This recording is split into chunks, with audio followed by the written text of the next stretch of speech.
എളുപ്പത്തിൽ ഇതുപോലെ മിക്സ്ഡ് കളറായിട്ടുള്ള എൻ്റെ ഒരു സ്റ്റാർ ഉണ്ടാക്കിയെടുത്താലോ, നല്ല ഭംഗിയില്ലേ നോക്കിക്കേ. നമുക്ക് 2 രൂപയുടെ കളർ പേപ്പർ ഉണ്ടെങ്കിൽ ഇതുപോലെ ഉണ്ടാക്കിയെടുക്കാം കേട്ടോ. അപ്പോൾ നിങ്ങൾക്ക് ഇങ്ങനെ മിക്സ് ചെയ്തിട്ട് ഇങ്ങനെ പല പല ലീഫിൽ പല പല കളറായിട്ട് ഉണ്ടാക്കണമെങ്കിൽ നിങ്ങൾ ഇതുപോലെ തന്നെ 2 രൂപയുടെ പേപ്പർ വാങ്ങിയിട്ട് പല പല ഇതായിട്ട് നിങ്ങൾ കട്ട് ചെയ്ത് ഉണ്ടാക്കിയാൽ മതി.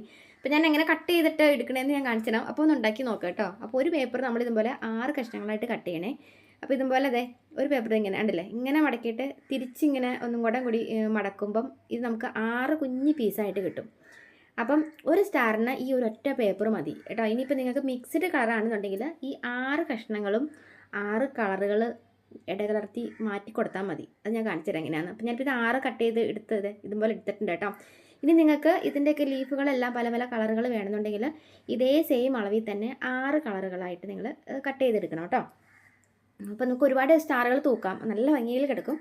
അപ്പോൾ ഇതാ ഇതുപോലെ ഇനിയിപ്പോൾ മടക്കുന്നത് കണ്ടോ കേട്ടോ. ഞാനിപ്പോൾ ഇതാ പിങ്കിൽ മടക്കി കാണിച്ചു തരാം. ഇത് ഇതുപോലെ കേട്ടോ, ത്രികോണം ഷേപ്പിൽ ഈ താഴേന്ന് മുകളിലോട്ടേക്ക് ഇതിങ്ങനെ മടക്കണേ. അപ്പോൾ ഇങ്ങനെ മടക്കി കഴിഞ്ഞ് കഴിയുമ്പം ഈ സൈഡിലൊരു തുമ്പറ്റ് നീങ്ങി ഇങ്ങനെ കിടക്കണ്ടാവില്ലേ, അത് നിങ്ങളിങ്ങനെ കട്ട് ചെയ്തെടുക്കുക കേട്ടോ ഇങ്ങനെ കേട്ടോ. ഇപ്പോൾ കറക്റ്റ് ആ ഒരു ഇങ്ങനെ ത്രികോണം ഷേപ്പിൽ സമചതുരമായിട്ട് കിട്ടും. അപ്പോൾ അതുപോലെ നിങ്ങൾക്ക് എല്ലാം ഇതുപോലെ തന്നെ ഇങ്ങനെ ത്രികോണം ഷേപ്പിൽ കട്ട് ചെയ്തിട്ടിട്ട് മൂല ഒരിത്തിരി നീണ്ടങ്ങനെ നിൽക്കുന്നുണ്ടെങ്കിൽ അത് കട്ട് ചെയ്ത് കറക്റ്റ് അളവാക്കി എടുക്കണം കേട്ടോ. ഇതുപോലെ കേട്ടോ. അപ്പോൾ ഞാൻ മൊത്തം അങ്ങനെ ആക്കി എടുത്തിട്ടുണ്ട്. ഇനി മടക്കുന്നത് കണ്ടോ കേട്ടോ. ഇതിങ്ങനെ മുകളിൽ നിന്ന് താഴോട്ട് കേട്ടോ, ഒരു സൈഡ് ഇതിങ്ങനെ താഴോട്ട് ഇങ്ങനെ കേട്ടോ. ഇനി അതുപോലെ തന്നെ ഇത് ഇപ്പുറത്തെ സൈഡിൽ നിന്ന് ഇങ്ങനെ താഴോട്ട് ഇതിങ്ങനെ. ഇനി താഴെ നീണ്ടു നിൽക്കുന്ന മോനയല്ലേ, താഴെ നിന്ന് മുകളിലോട്ട് കേട്ടോ, ഇതിങ്ങനെ. ഇനി ഈ 2 കുഞ്ഞ് ആ മൂലാറ്റം കണ്ടോ താഴത്തെ, അത് നിങ്ങളിത് ഈ സൈഡിലേക്ക് ഇങ്ങനെ മുകളിലേക്ക് ഇങ്ങനെ പൊക്കി മടക്കി വെക്കണം ഇതുപോലെ കേട്ടോ. ഇനി അതുപോലെ തന്നെ ഈ അറ്റത്തെ മൂലയില്ലേ, ഈ അറ്റത്തെ മൂലയും അതുപോലെ തന്നെ മുകളിലോട്ടേക്ക് ഇത്തിരി പകത ഇങ്ങനെ മുകളിലോട്ടേക്ക് മടക്കി വെക്കണേ. ഇങ്ങനെ നമ്മൾ നേരത്തെ ഒറ്റ കളറിൽ ചെയ്തില്ലേ, അത് ഒറ്റ കളറിൽ ചെയ്ത അതേപോലെ തന്നെയാണ്. പിന്നെ ഈ കളറുകൾ അങ്ങോട്ടും മാറ്റം ചെയ്തു എന്ന് മാത്രമേ ഉള്ളൂ.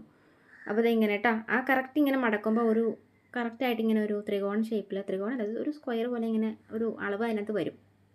അപ്പോൾ അതിലിങ്ങനെ വരച്ചിട്ട് നിങ്ങൾ ഒട്ടിച്ചു കൊടുക്കണം. ഒന്നും കൂടെ കണ്ടോ. അപ്പോൾ ഇതാ ഒന്നും കൂടെ കണ്ടോ കേട്ടോ. അപ്പോൾ ഇതാ ഇതുപോലെ ഒരു പേപ്പർ എടുത്തിട്ട് 2 സൈഡിൽ നിന്നും ഇതുപോലെ ഒന്ന് മടക്കി കൊടുക്കണം. അതിനുശേഷം ഇതിൽ ഈ താഴത്തേക്ക് ആ തുമ്പ് നീണ്ടു നിൽക്കുന്ന മോനഭാഗം ഉണ്ടല്ലോ, അത് നിങ്ങൾ ഈ താഴേന്ന് മുകളിലോട്ടേക്ക് ഇതുപോലെ വച്ച് കൊടുക്കണം. എന്നിട്ട് ആ നമ്മുടെ ഏറ്റവും താഴത്തെ ഭാഗത്തൊരു മോന പോലെ ഉള്ളത് ഇതുപോലെ ഈ സൈഡിലോട്ടേക്ക് ഇതിങ്ങനെ മടക്കണം കേട്ടോ. അപ്പോൾ അതുപോലെ തന്നെ ഈ സൈഡിലേക്ക് ഇതുപോലെ ഒന്നും കൂടെ കൂട്ടിയിട്ട് ഇങ്ങനെ മടക്കിയാൽ മതി. ഇപ്പോൾ മനസ്സിലായില്ല. അപ്പോൾ കറക്റ്റായിട്ട് ഇതുപോലെ ഒരു ഉണ്ട്, ഈ ഒരു അടയാളം പോലെ വരും അതിനകത്ത്, ഇങ്ങനത്തെ ഒരു ഷേപ്പിൽ. അപ്പോൾ ആ ഒരു ഷേപ്പിൻ്റെ അതേ അളവിൽ തന്നെ നിങ്ങൾ ഇങ്ങനെ ആ പശ വച്ചിട്ട് വരച്ചിട്ട് ഒട്ടിച്ചു കൊടുത്താൽ മതി കേട്ടോ. അത് 2 സൈഡും ഇതുപോലെ ഒട്ടിച്ചു കൊടുത്താൽ മതി ഇങ്ങനെ. ഇപ്പോൾ മനസ്സിലായില്ലേ. അപ്പോൾ അങ്ങനെ നിങ്ങൾ ബാക്കി താഴെ ഇരിക്കുന്ന 5ഉം ഇതുപോലെ തന്നെ ഒട്ടിച്ച് കൊടുക്കണം. എന്നിട്ട് ഇതുപോലെ താഴേക്ക് ഇതിങ്ങനെ ഒന്നിങ്ങനെ താഴ്ത്തേക്ക് താഴ്ത്തി എല്ലാത്തിൻ്റെ മോനകളും താഴ്ത്തി വെക്കണം കേട്ടോ. അങ്ങനെ ഇപ്പോൾ ഞാൻ 5 കളറുകളും ഇങ്ങനെ ഫുള്ളായിട്ട് ഇങ്ങനെ താഴ്ത്തി വെച്ചിട്ടുണ്ട്. ഇനി നമുക്കിത് ഒട്ടിച്ച് കൊടുക്കാം കേട്ടോ. അപ്പോൾ ഓരോന്ന് നമുക്കിത് ഈ കറക്റ്റ് ഒരു ഇതിനകത്ത് ഒരു മടക്കിയേക്കുന്നതിൻ്റെ ഒരു വര കണ്ടോ, ആ മടക്കിയേക്കുന്ന ആ ഭാഗത്തിൻ്റെ അതേ സ്പോട്ടിൽ തന്നെ നിങ്ങൾ പശ വച്ചിട്ട് ഒട്ടിച്ച് കൊടുക്കണം. അപ്പോൾ ഓരോന്നിൻ്റെ ഇടകലർത്തി ഒട്ടിച്ചു കൊടുക്കാം കേട്ടോ.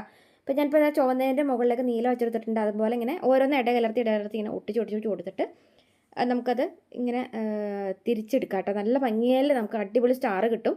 അപ്പോൾ നമുക്ക് ഒട്ടിച്ച് കൊടുക്കാനൊക്കെ ആയിട്ടും എളുപ്പമാണ്, ഉണ്ടാക്കി എടുക്കലും വളരെ എളുപ്പമാണ്. ഇതുപോലെ കേട്ടോ. ഫുള്ള് ഞാനിപ്പം ഒന്ന് ഇതുപോലെ മൊത്തത്തിലാക്കി എടുത്തിട്ടുണ്ട്. ലാസ്റ്റ് ആകുമ്പോൾ ഇതുപോലെ ഒട്ടിച്ചിട്ട് ജസ്റ്റ് ഇതുപോലെ ഒന്ന് തിരിച്ചെടുത്തിട്ടുണ്ട്. ഉണ്ടല്ലേ, നല്ല ഭംഗിയല്ലേ നോക്കിക്കേ. എളുപ്പത്തിൽ ഉണ്ടാക്കിയെടുക്കാം. അപ്പം നിങ്ങൾക്ക് ഒരൊറ്റ പേപ്പറിലാണെങ്കിൽ ഒരു കളറാണെങ്കിൽ ഒറ്റ കളറായിട്ട് ഉണ്ടാക്കിയെടുക്കാം ഇതുപോലെ. അതല്ല ഇടകലർത്തി മിക്സ്ഡ് കളറായിട്ടാണ് ഉണ്ടാക്കണമെങ്കിൽ അതുപോലെ ഉണ്ടാക്കിയെടുത്താൽ മതി കേട്ടോ. ഒറ്റ കളറായിട്ട് ഉണ്ടാക്കുന്നതിൻ്റെ വീഡിയോ മുൻപ് ഇട്ടിട്ടുണ്ടായി. അപ്പം ഉണ്ടാക്കി നോക്കുക, എളുപ്പമല്ലേ. അപ്പോൾ നല്ലൊരു വീഡിയോ കൊണ്ട് കാണാം. വീഡിയോ ഇഷ്ടപ്പെടുന്നുണ്ടെങ്കിൽ എല്ലാ ഫ്രണ്ട്സിലേക്ക് ഷെയർ ചെയ്യുക. ഇതുപോലെ കുഞ്ഞു വീഡിയോസിനും ടിപ്സിനായിട്ട് പേജ് ഫോളോ ചെയ്യുക. ഈ ക്രിസ്മസ് ആയതുകൊണ്ടാട്ടോ ഞാൻ ഈ ക്രാഫ്റ്റിൻ്റെ സ്റ്റാർ ഇടുന്നത്, അതല്ലെങ്കിൽ ഹെയർ കെയർ ടിപ്സും ബ്യൂട്ടി ടിപ്സും കണ്ടുകൊണ്ട് പേജിൽ വരുന്നത്. അപ്പോൾ കാണാം. അപ്പോൾ നല്ലൊരു വീഡിയോ ആയിട്ട് വേണ്ടി കാണാം. ബൈ.